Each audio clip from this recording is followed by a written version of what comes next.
नमस्कार। The wire के इस चर्चा में आपका स्वागत है। ये एक खास चर्चा हम कर रहे हैं आज, जिसमें हम ये इसका आंकलन करने की कोशिश करेंगे कि राम राज्य में हाल ही में अयोध्या में मंदिर का इनॉग्रेशन हुआ है खास, और ये कहा गया है कि प्रधानमंत्री मोदी जी ने कहा है कि अब राम आ गए हैं और राम राज्य भी आ गया है, और और राम राज्य के चलते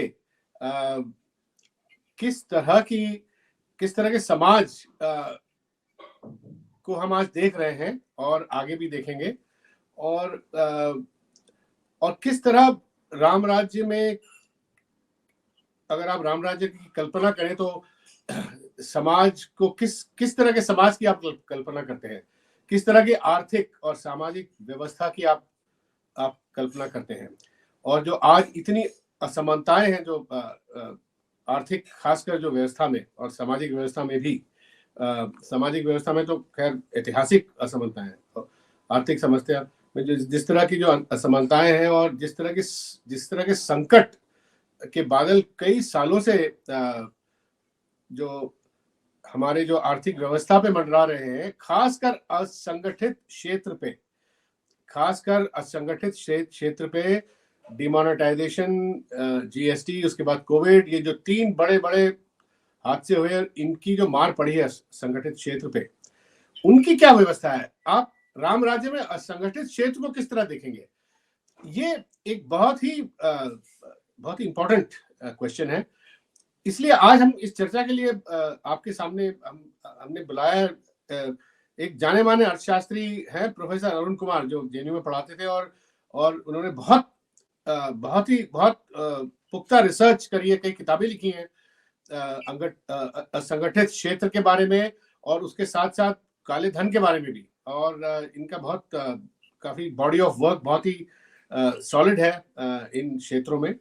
तो इसलिए हमने खास अरुण कुमार जी को बुलाया है और आज समझने की कोशिश करते हैं कि राम राज्य में ये किस तरह ये जो मसले हैं, जो बहुत ही संकट वाले मसले हैं, तो उस पर किस तरह इसको देखा जाए। स्वागत है अरुण कुमार जी, आप हमारे वायर से जुड़ने के लिए।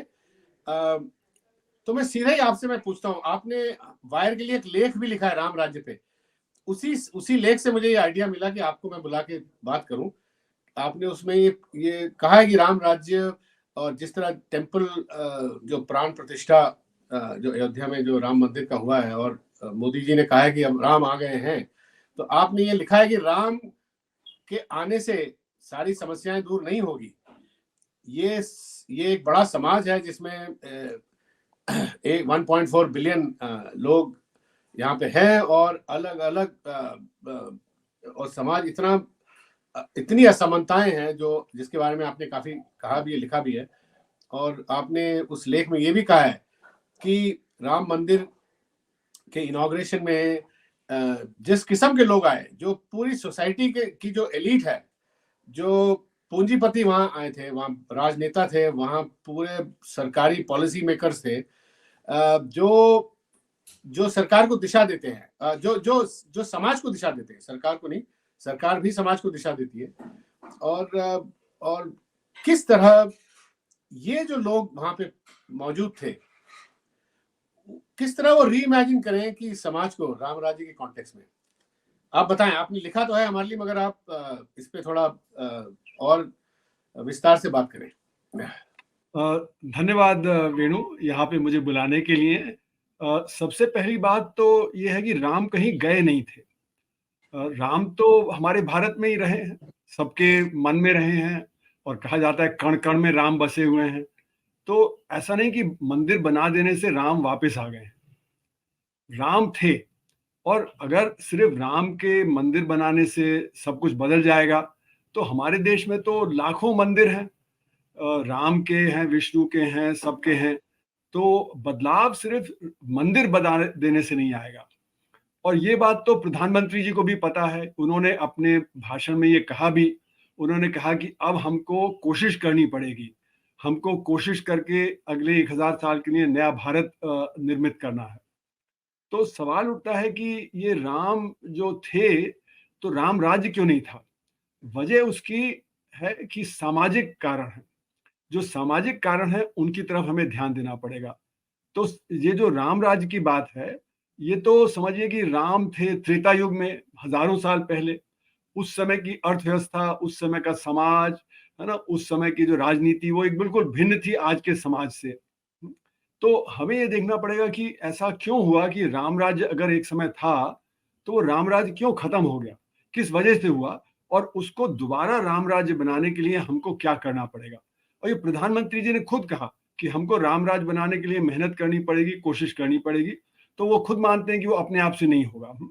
तो उस समय जब राम राज्य रहा होगा आज से हजारों साल पहले, तो अर्थव्यवस्था बड़ी सरल अर्थव्यवस्था होती थी, गांव की अर्थव्यवस्था होती थी, बहुत कम चीजों का उत्पादन होता था, और लोग कोई ज्यादा, ज्यादातर असंगठित ही था उस वक्त मेरे ख्याल। जी हाँ, कोई बड़ी बड़ी बड़ी इकाइयां नहीं थी, बड़े बड़े उत्पादन नहीं थे, सब छोटे छोटे उत्पादन होते थे, है ना। कोई पशुपालन होता था, कुछ खेती होती थी, कुछ थोड़ा कपड़ा बनाता था, कोई थोड़ा जूते वगैरह बनाता था।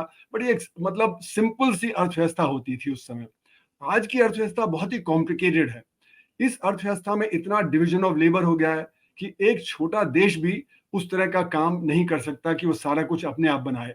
तो इसलिए एक जो सप्लाई चेन है, सप्लाई चेन में मल्टीनेशनल कॉरपोरेशन, बड़ी बड़ी इकाइयां, उनका जो वर्चस्व है वो जो डोमिनेट करते हैं। हमारी अर्थव्यवस्था में भी बड़ी बड़ी मोनोपोलीज, ओलिगोपोलीज बन गई हैं। तो ये जो कंसेप्शन है कि हम राम राज्य को लाएंगे, तो वो जो उस समय राम का राज्य था वो नहीं लाएंगे। हम उनके जो प्रिंसिपल्स हैं, जिस आधार पे वो राम राज्य चला, वो आधार हम जो आज दोबारा एस्टेब्लिश करना है। तो आधार क्या था? राम का आधार था कि सब जगह जस्टिस होना चाहिए, न्याय होना चाहिए। अगर बिल्कुल। न्याय नहीं होगा तो जो वो राम राज्य नहीं होगा। और न्याय मतलब इस हद तक होगा कि जो हमारे जो शासक वर्ग है, शासक वर्ग न्याय देंगे सबको। तो जो धोबी का जो एक कहावत, कहानी है कि धोबी ने कुछ कहा तो राम ने जो अपनी पत्नी का भी त्याग कर दिया, उनको वनवास कर दिया। यानी कि वो क्रिटिसिज्म को टॉलरेट करते थे और माइनॉरिटी ओपिनियन को भी टॉलरेट करते थे। ये नहीं कि माइनॉरिटी ओपिनियन को छोड़ दिया या क्रिटिसिज्म के खिलाफ या काम किया। तो इसलिए जो जस्टिस होगा, आज के जो न्याय होगा आज की संभावना में, उसमें आर्थिक न्याय, सामाजिक न्याय और राजनीतिक न्याय तीनों होंगे। और जैसे कि आपने बताया कि जो हमारा अभी ये राम का जो इतना भव्य मंदिर बना, उसमें 5-6 हजार लोगों को बुलाया गया। वो जो लोग बुलाए गए वो विशिष्ट लोग थे, वो इलीट वर्ग के लोग थे। उसमें उद्योगपति थे, उसमें हमारे फिल्म स्टार थे, क्रिकेटर्स थे, उसमें हमारे जो जजेस थे, उसमें हमारे ब्यूरोक्रेट्स थे, है ना। जो लोग आज शासक वर्ग है, जो आज समाज में एक तरह से जो धारणा पैदा होती है उनके कामों से होती है, उनके कहने से होती है, तो वो लोग थे। अब सवाल उठता है कि वो लोग क्या करते हैं? क्या वो अभी अपनी जिंदगी में क्या राम राज्य को बढ़ाने का काम करते हैं, या राम राज्य को उससे कम जो हो जाता है? तो अभी जैसे आप देखिए कि अगर राजनीतिक तौर पे हम देखें, तो आज जो क्रिश्चियन को टॉलरेट नहीं किया जाता है। अभी हमने देखा पार्लियामेंट में जिस तरह से हुआ, तो जो इतने सारे एमपीज को जो निकाल दिया गया, उनकी बात नहीं सुनी गई। अच्छा, जैसे कि जो सवाल उठाती है जो हमारे विपक्ष, तो उसके जवाब नहीं दिए जाते हैं। तो अगर जवाब नहीं देंगे तो इसका मतलब है कि फिर तो एक तरह से टकराव की जो राजनीति है। तो राम राज्य में टकराव की नीति नहीं चल सकती। राम राज्य में तो जो माइनॉरिटी ओपिनियन है, जो मतलब लोग जो इतने मेजॉरिटी में नहीं है, जो कम लोग हैं, उनकी भी बात सुनी जाएगी, है ना। तो इसलिए हम जो अगर देखें तो राजनीतिक तौर पे, फिर उसी तरह जैसे कि हम न्याय की बात करते हैं, तो एक तरफ तो हम देखते हैं कुछ लोगों को तो सालों साल जेल में डाल दिया जाता है और कुछ लोगों को तुरंत बेल मिल जाती है। तो न्याय नहीं होता है। तो न्याय भी हमें चाहिए कि मतलब हमारी जो न्यायिक प्रणाली है उसमें सबको बराबर का न्याय मिले। फिर अगर आप देखें तो हमारा सामाजिक जो ढांचा है, उसमें आज तरह तरह के टकराव हैं। कहीं जो कास्ट की जो टकराव है, कहीं कम्युनिटी की टकराव है। तो जो माइनॉरिटी है उसमें जो कमजोर वर्ग है उसकी तरफ ध्यान नहीं जाता।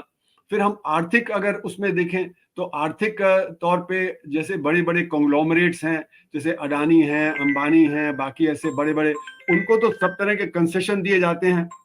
और जो मतलब जो हमारे गरीब तबका है, जो असंगठित क्षेत्र है, जो किसानी में है, वो परेशान है, उनकी आमदनी नहीं है, उनकी जो जिंदगी है वो एक तरह से अनसिविलाइज्ड जिंदगी है। उनके पास पूरा खाने पीने का पैसा नहीं है, उनको कपड़े का, उनके बच्चों के जब पढ़ाई का, उनके जो स्वास्थ्य की सुविधा, तो जब हमें अगर जो रामराज्य लाना है तो हर एक को एक सिविलाइज्ड एग्जिस्टेंस, यानी कि उसकी जो सब जरूरतें हैं उसको पूरा करने की जरूरत है। तो जो तो हमारे या तो हाँ, जो हमारे शासक सर, वर्ग है, मैं आपकी सारी बातों से कोई इनकार नहीं कर सकता, सहमत, मैं भी सहमत हूं, मगर ये बताएं कि राम राज्य में आप कंसेप्चुलाइज कर सकते हो कि उस जमाने में एक किस्म का सोशलिज्म ही रहा होगा, क्योंकि क्यों राम राज्य में जो लोग, अगर उसका मतलब ही यही है कि लोग खुशहाली राम राज्य में हमेशा रही होगी और लोगों को रोटी कपड़ा मकान बेसिक चीजों से लोगों को पूरा उनकी पूर्ति रही होगी। हाँ? तो अगर अगर इस पैमाने पे देखें आप पिछले 10 साल में, अगर आप, मैं थोड़ा सा आर्थिक व्यवस्था पे थोड़ा अभी फोकस कर रहा हूँ, तो आप पिछले 10 साल में जो जो जिस तरह की आर्थिक व्यवस्था आपने देखी है, और आपने बहुत लिखा भी है इसमें, मेरे ख्याल जितना आपने इस इकोनॉमी के ऊपर जो लिखा है उतना बहुत कम लोगों ने लिखा होगा, वो आप राम राज्य के कंसेप्शन से कितना दूर है। आप ये कुछ इसमें बताइए जरा डिटेल में कि क्या क्या क्या कंपोनेंट्स हैं, क्योंकि जो बड़ी पूंजी, अब मैं एक उदाहरण में देके मैं आपको आप जवाब दीजिएगा। राम मंदिर में ऐसे भी बड़े पूंजीवाद आए थे, मैं उनका नाम नहीं लूंगा, जिनकी कंपनियां, उनका दिवाला उठ गया और 40-50 हजार करोड़ बैंकों को नहीं लौटाया, और दिवालिया में केवल 1% पैसा वापस बैंकों को मिला है। तो जाहिर है जो बाकी जो 49%, ये तो हमारे और आपका पैसा है ना, ये करदाताओं का पैसा है, जो बैंक तो सरकारी चलाती है। तो ये एक छोटा सा उदाहरण है, ये इसको राम राज्य में किस तरह देखा जाए। आई मीन ये एक एग्जांपल है, ऐसे तो बहुत इस तरह के, तो जैसे किसानों का कर्ज माफ होता नहीं है, और आप लाखों करोड़ पूंजीपतियों का कर्ज माफ हो जाता है। तो ये सारी चीजें मतलब होती हुई आ रही हैं और भी बढ़ रही हैं, और जो असमानताएं जो है, जो आपने खासकर असंगठित क्षेत्र को जो मार पड़ी है पिछले 7-8 साल में, उसको आप राम राज्य के पैमाने में हमें समझाइए। देखिए राम राज्य का जो कंसेप्शन है, उस कंसेप्शन में ये होगा कि जो हमारे सत्ता पक्ष है वो सब कुछ सब जगह जस्टिस करेगा, न्याय करेगा। न्याय का मतलब हुआ कि जो गरीब तबका है, जो सबसे वंचित तबका है, उसको भी न्याय मिलेगा। और अगर उसको न्याय नहीं मिलता तो फिर हमारा समाज राम राज्य की तरफ नहीं है। और जो हम दिशा हमने पकड़ी है पिछले खासकर 10 साल में, और कहा जाए तो आज़ादी के बाद भी, तो ये खासकर पिछले 10 साल में जो दिशा पकड़ी है वो उसमें असमानता बढ़ती चली जा रही है। उसमें संघर्ष क्षेत्र और असंगठित क्षेत्र के बीच में असमानता है। कृषि में और जो गैर कृषि कृषि के बाकी जो हैं, जिसको एग्रीकल्चर नॉन एग्रीकल्चर बोलते हैं, उसमें असमानता बढ़ी है। शहर में और गांव में असमानता बढ़ी है। तो हर तरह की असमानता, जेंडर की असमानता, यानी कि महिलाओं को जो क्या मिलता है जो एक काम करने का, और पुरुषों को क्या मिलता है, कास्ट के असमानता, हमारे देश में सब तरह की असमानताएं हैं। तो यानी कि अगर राम राज्य लाना है तो सबसे बड़ा जो हमें काम करना है वो ये असमानताएं जो है तरह तरह की, उनको खत्म करना है। और जो लोग वहां पे जो उपस्थित थे, जो ये भव्य मंदिर का उद्घाटन हुआ, वही इस नीति निर्धारक है, वो इसको बदल सकते हैं। लेकिन वो उसके विपरीत दिशा में जा रहे हैं। वो हरदम, जैसे कि अभी हम बात करें तो काला धन इतना जनरेट करते हैं, इतना जो पैदा होता है काला धन, और वो कौन करता है? वो अमीर लोग करते हैं, जिनका जो टैक्स अपना बचाते हैं, चोरी करते हैं, देश से पैसा निकाल लेते हैं। तो जो पैसा देश में इन्वेस्ट होना चाहिए गरीब के लिए, उनके रोजगार के लिए, उनकी खुशहाली के लिए, वो पैसा वो बाहर निकाल लेते हैं। हमारी सरकार भी लिबरलाइज रेमिटेंस स्कीम में, LRS में 1.25 करोड़ 1.5 करोड़ रुपया आप हर साल निकाल सकते हैं, जबकि यहाँ पे जरूरत है कैपिटल की। तो हमारी जो नीतियां हैं वो ये जो हमारी असमानता है, जो इनइक्वालिटी है, उसको बढ़ाने वाली नीतियां हैं। और इसलिए हमें इन नीतियों को बदलना पड़ेगा अगर राम राज्य लाना है।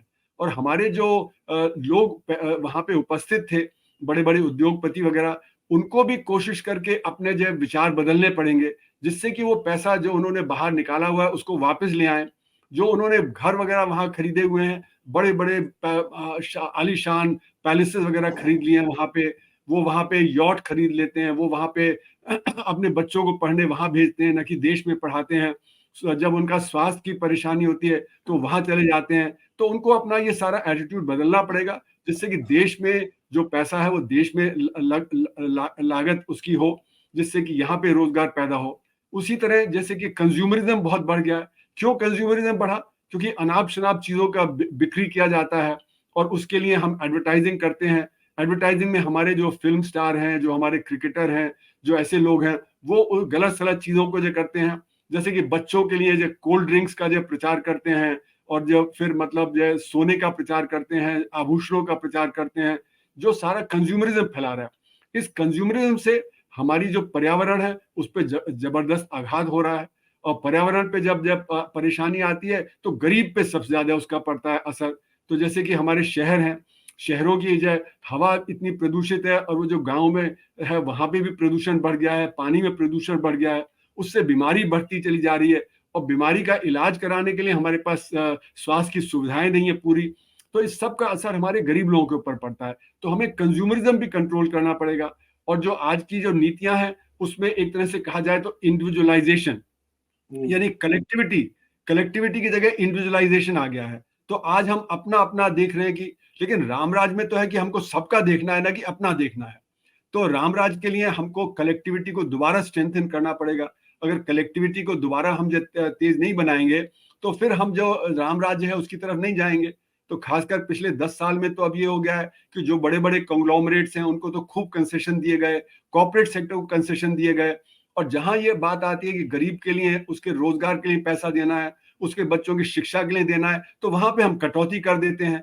जहां पे हम देखते हैं कि स्वास्थ्य का जो इतनी बड़ी परेशानी आई अभी पैंडेमिक के दौरान, तो स्वास्थ्य की जो हमारी व्यवस्था है वो चरमरा गई। लेकिन स्वास्थ्य पे हम ज्यादा खर्च करने की जगह वहां पे कटौती कर देते हैं। तो अभी तक आप देखें तो शिक्षा पे हमको कम से कम 6% पब्लिक एजुकेशन पे डालना चाहिए। कभी हमने 4% से ज्यादा नहीं डाला। उसी तरह जैसे कि स्वास्थ्य है उस पर 3% डालना चाहिए, हमने कभी 1.3% से ज्यादा नहीं किया। अगर हमको सबको स्वास्थ्य और शिक्षा अच्छी देनी है तो हमको शिक्षा पे 10% डालना चाहिए और जो हमारा स्वास्थ्य है उसका कम से कम 5% कर देना चाहिए। अब इसके लिए जो साधन है वो तो उपलब्ध है देश में। अगर हमारा जो जो उद्योगपति हैं, जो अमीर लोग हैं, वो अगर टैक्स सही ढंग से दें तो हमारे पास पर्याप्त मात्रा में जो टैक्स आएगा। क्योंकि अभी तो हमारा टैक्स जीडीपी रेशियो सिर्फ 17% है, जिसमें 6% डायरेक्ट टैक्स से आता है, 11% इनडायरेक्ट टैक्स से आता है। लेकिन काले धन की अर्थव्यवस्था पे अंकुश लग जाए तो हम कम से कम 10-12% अतिरिक्त टैक्स जीडीपी रेशियो निकाल सकते हैं, जिससे कि हमारा डेफिसिट भी बजट का खत्म हो जाएगा, शिक्षा के लिए पैसा आ जाएगा, स्वास्थ्य के लिए। तो ये सारा हमारे एलीट के हाथ में है। अगर पॉलिटिशियन है वो अगर जो ये ब्लैक इकोनॉमी को चेक करे, जो उद्योगपति हैं वो ब्लैक इनकम जनरेट करना बंद कर दें, वो अपनी काली कमाई जो बाहर रखी हुई है वो देश में ले आए, तो जिनके सामने प्रधानमंत्री ने भाषण दिया था उन्हीं को अपने आप को बदलना है। गरीब आदमी तो बदल नहीं सकता। हमारे यहाँ चक्कर क्या है कि हम लोग कहते हैं कि गंगा स्नान कर लिया तो सारे पाप धुल गए, तो अब दोबारा पाप कर लो। हम राम के मंदिर में चले जाएंगे तो हमारे पाप धुल जाएंगे, तो हम फिर से दोबारा पाप कर सकते हैं। तो ये जो हमारी एक समझ है कि हम अपने जब पाप को धो सकते हैं, उस समझ को बदलना पड़ेगा। राम राज में ये नहीं हो सकता कि हम पाप आज करें और कल उसको धो दें और फिर अपना पाप करते चले जाएं। तो इसलिए जो हमारा जो उन्नत समाज है, जो एलीट वर्ग है, उसको अपना जो सारा बदलना पड़ेगा। जैसे हमारे ब्यूरोक्रेसी है, हमारा जो जुडिशरी है, वहां पे इंडिपेंडेंस की जरूरत है।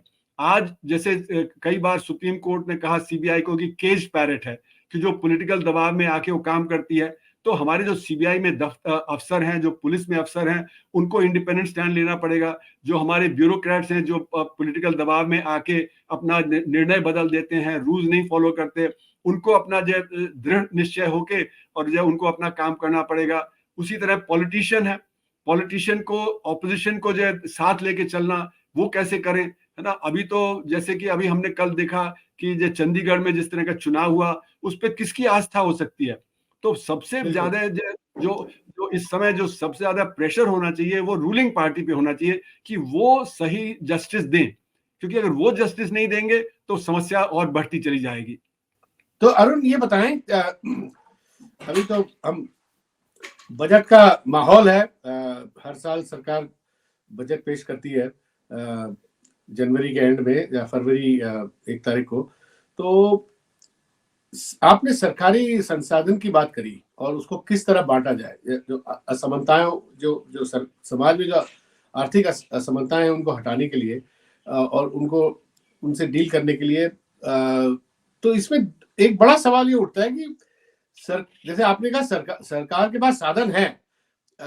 आप देखिए सालाना जो बजट सरकार का है वो 45 लाख करोड़ रुपया सरकार के पास सरकार खर्चती है। वो तो सिर्फ सेंट्रल गवर्नमेंट का है, अगर सेंट्रल सेंटर और गवर्नमेंट स्टेट्स आप और अगर स्टेट का मिला लें मिला तो लें और तो भी मेरे ज्यादा है। ख्याल टोटल इसका 3 गुना हो जाएगा, हाँ, रफली।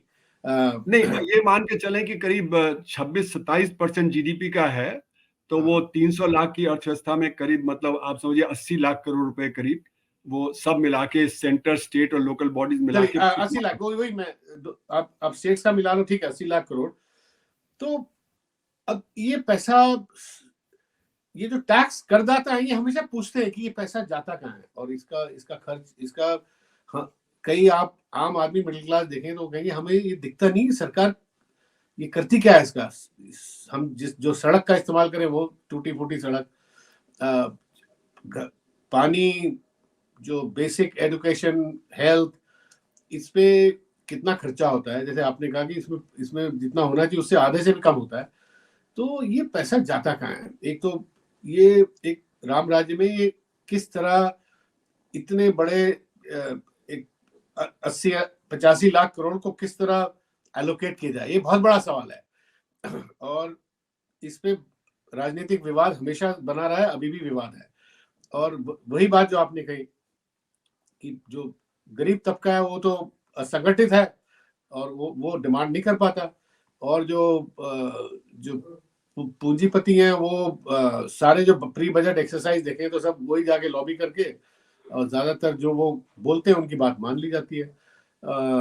तो ये इस प्रक्रिया को कैसे बदला जाए, ये मतलब ये चर्चा तो कई दशकों से चली आ रही है। और खासकर पिछले 7-8 साल में अरुण जी आपने इस पे लिखा भी है, जो जो करदाता है उन पे जिस तरह सरकार कर इकट्ठा टैक्स इकट्ठा करती है उसमें आप असमानता देखें कि एक गरीब आदमी जो उबर चलाता है वो भी डीजल के उतने पैसे दे रहा है, और या कोई आम आदमी जो मोटरसाइकिल चला रहा है वो डीजल और पेट्रोल के उतने पैसे दे रहा है जितना एक रईस आदमी दे रहा है। तो इनडायरेक्ट टैक्स जो है वो इन्होंने भरपूर जीएसटी हर चीज में लगा रखा है, हर सर्विस पे। यहाँ तक कि लोगों ने कहना शुरू कर दिया कि ऑक्सीजन पे भी लगा देंगे अगर जो आप सांस ले रहे हैं। और जहां टैक्स होना चाहिए, जो प्रोग्रेसिव टैक्स जिसे कहते हैं, जो डायरेक्ट टैक्स, जो रिच रईस आदमी है उस पर ज्यादा कर लगना चाहिए, उस पर वेल्थ टैक्स भी लगना चाहिए, ये असमानताओं को हटाने के लिए, उस पर कोई विचार कुछ है नहीं, 10 साल से कुछ हुआ नहीं है। तो और वैसे प्रधानमंत्री मोदी जी कहते रहते कि भाई ये सरकार गरीबों के लिए, पूरा काम गरीबों के लिए कर रही है। तो इसको आप इस कॉन्ट्रडिक्शन को कैसे देखते हैं? देखिए, जो आज सरकारें हैं वो राम राज्य के उसमें नहीं काम कर रही हैं, वो अमीर लोगों के हक में अपना कदम उठाती हैं, गरीब के हक में नहीं कदम उठाती हैं। तो इसीलिए तो राम राज्य नहीं है देश में। तो हमारी जो अर्थव्यवस्था है वो काले धन की अर्थव्यवस्था उसमें बहुत तेज है। मेरे अनुमान से, जो मैंने अनुमान अपना एक ईपीडब्ल्यू के आर्टिकल में 2016 में दिया था कि 2012 तक वो 60% हो गई जीडीपी का। यानी कि 60% का मतलब है कि आज 300 लाख करोड़ की अर्थव्यवस्था में 180 लाख करोड़ रुपया काली कमाई होती है।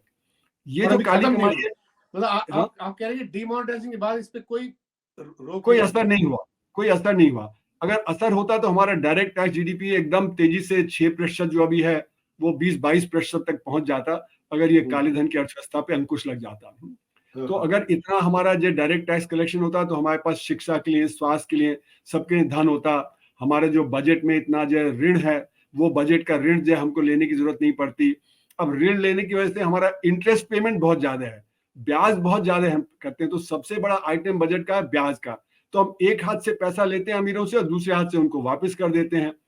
तो इसलिए हमारा जो बजट है उसमें हमें जो तब्दीली करनी पड़ेगी, जैसे आपने कहा कि इनडायरेक्ट टैक्स को कम करना पड़ेगा जिससे कि हमारा इन्फ्लेशन कम हो और डायरेक्ट टैक्स को बढ़ाना पड़ेगा। डायरेक्ट टैक्स में income tax, corporation tax, wealth tax वगैरह आएगा। और ये कहा जाता है कि ये एबिलिटी टू पे जो आर्ग्यूमेंट है, यानी कि कितनी किसकी क्षमता है, उसके अनुसार से डायरेक्ट टैक्स लगता है। तो यानी कि अगर जो ज्यादा अमीर है उस पर ज्यादा टैक्स लगना चाहिए, जिसके पास ज्यादा दौलत है उसके ऊपर ज्यादा टैक्स लगना चाहिए, है ना, तब तो हमारी समानता आएगी। तो रामराज में समानता लाना बहुत जरूरी है। तो रामराज का मतलब है कि हमको डायरेक्ट टैक्स से पैसा उठाना चाहिए और जो इनडायरेक्ट टैक्स है उस पर कम कर देना चाहिए। तो ये एक बड़ी चीज है। दूसरी चीज ये है कि जब एक छोटा, यहाँ पे एक छोटा आपसे एक विस्तार से मैं सुनना चाहूंगा अपने श्रोताओं के लिए भी। इन्होंने बहुत बड़ा दावा किया था डिमोनेटाइजेशन के बाद कि कर जो टैक्सेस जो है, डायरेक्ट टैक्सेस, इसमें बहुत बड़ी बढ़ोतरी होगी और करदाता भी बढ़ेंगे। तो मैंने ये देखा कि करदाता जो है वो तो इन्होंने काफी बढ़ा के दिखाया है, मगर कर में कोई ज्यादा बढ़ोतरी नहीं हुई। ये आप थोड़ा इसका बताएंगे, इसका आंकलन करेंगे थोड़ा सा?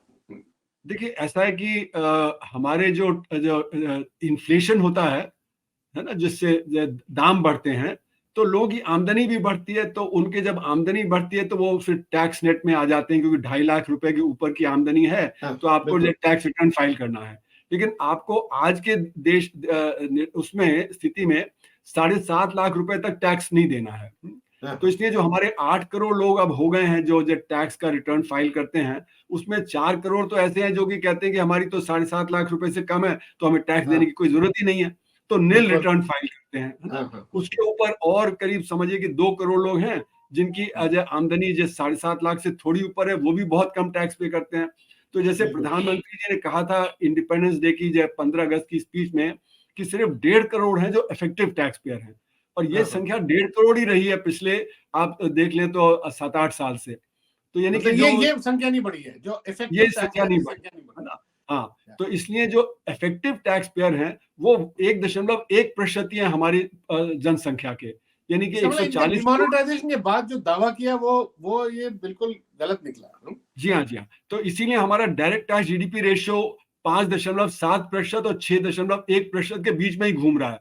अगर जब काले धन की अर्थव्यवस्था पे असर होता तो वो 20-22% तक पहुंच जाता है ना। तो इसीलिए मैंने कहा था कि काले धन की अर्थव्यवस्था पे अगर असर होता तो 14-15% हमारा डायरेक्ट टैक्स जीडीपी रेशियो बढ़ जाता। तो इसलिए काले धन की अर्थव्यवस्था पे कोई असर नहीं पड़ा। और ये देखिए, रामराज की हम बात कर रहे हैं, तो जो हमारा समृद्ध समाज है, जो हमारे मतलब जो प्रोफेशनल्स हैं, जो हमारे उद्योगपति हैं, जो ज्यादा कमाई करते हैं, जो इस जब 1.5 करोड़ लोगों में आते हैं, वो अगर सही टैक्स देने लगे तो फिर हमारा जो कलेक्शन बहुत हो जाएगा। यानी कि अपने आप ही एथिकल अगर बिहेवियर हो जाए समाज में तो काले धन की अर्थव्यवस्था खत्म हो जाएगी। तो इसलिए बजट को ये कोशिश करनी चाहिए कि किस प्रकार से हम डायरेक्ट टैक्सेस से पैसा लें। जो आपने बात की थी कि आज हमारा आर्थिक सर्वेक्षण है और कल हमारा बजट है, तो बजट में जो भी हमें कोशिश करनी है वो ये कि काले धन की अर्थव्यवस्था अपने आप से खत्म हो। जो लोग हमें आज काली कमाई करते हैं वो खुद ही एथिकली काम करें और वो अपना जो दायित्व समझें समाज के प्रति और टैक्स दें।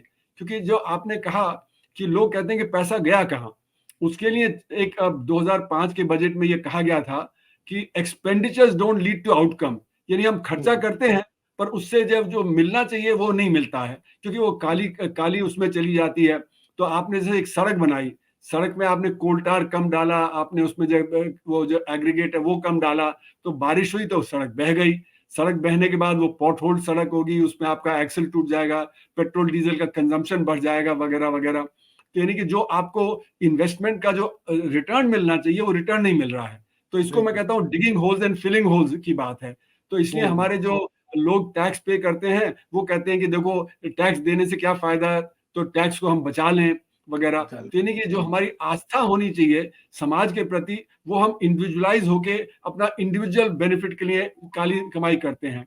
तो अगर रामराज आएगा तो रामराज में ये धारणा बदलनी पड़ेगी सबको, खासकर जो उन्नत समाज है, क्योंकि गरीब तो बेचारा पिसा हुआ है। तो जो हमारे जो लोग गए थे मंदिर के उद्घाटन में, उन्हीं को अपना जो एटीट्यूड है उसको बदलना पड़ेगा। अगर वो एटीट्यूड नहीं बदलेंगे तो कोई बदलाव नहीं आने वाला, राम राज्य नहीं आने वाला है। बिल्कुल। तो थैंक यू अरुण, बहुत धन्यवाद इस चर्चा में शामिल होने के लिए। तो मैं पर एक बात कह के मैं इसको कंक्लूड करता हूं, मेरे ख्याल से शायद आप मुझसे सहमत होंगे कि कई हजारों साल पहले जब राम राज्य शायद हुआ करता था, तब भी अरुण, जैसे आपने शुरू में कहा कि सब लोग अपनी छोटी इकोनॉमी रही होगी, अपना खेती करके अपनी पूर्ति कर लेते होंगे, तो ऐसा तब भी नहीं रहा होगा कि 60% पॉपुलेशन को फ्री फूड रेट दिया जा रहा है। जैसे आजकल 80 करोड़ पॉपुलेशन को फ्री, मतलब खराब स्थिति इतनी है कि फ्री खाना का पूर्ति करना पड़ रहा है स्टेट को। असली राम राज्य में इसकी जरूरत ही नहीं होनी चाहिए। लोग अपना खुद उगा के, खुद अपना खुद संसाधन क्रिएट करके खा पी के अपना खुशहाली में रहने की क्षमता रखते रहे होंगे उस जमाने में। तो इसी बात से मैं उस समय ना वेणु, उस समय क्या था, छोटे उत्पादक थे, तो वहां पे कॉम्पिटिटिव इकोनॉमी थी। आज मोनोपोलिस्टिक और ओलिगोपोलिस्टिक है, वो अपना दाम अपने खुद ही निर्धारित करते हैं, जबरदस्त प्रॉफिट कमाते हैं, है ना। तो प्रॉफिट को कम करना बहुत जरूरी है ना, जो ओलिगोपोलिस्टिक। हाँ बिल्कुल। तो मॉडर्न इकोनॉमी में किस तरह डिस्टॉर्शंस आती हैं और मोनोपोलीज क्रिएट हो जाती हैं, जो पुराने जमाने में शायद ना रहती नहीं हो सकता था। इसी बात से मैं इस चर्चा को कंक्लूड कर रहा हूँ। बहुत धन्यवाद आपका हमारे साथ जुड़ने का। Thank you. धन्यवाद, नमस्ते। द वायर के और वीडियोस देखने के लिए सब्सक्राइब करें और बेल आइकन पर क्लिक करें। स्वतंत्र पत्रकारिता की आर्थिक मदद करने के लिए डिस्क्रिप्शन में दिए गए लिंक पर जाएं और अपनी राशि चुनें।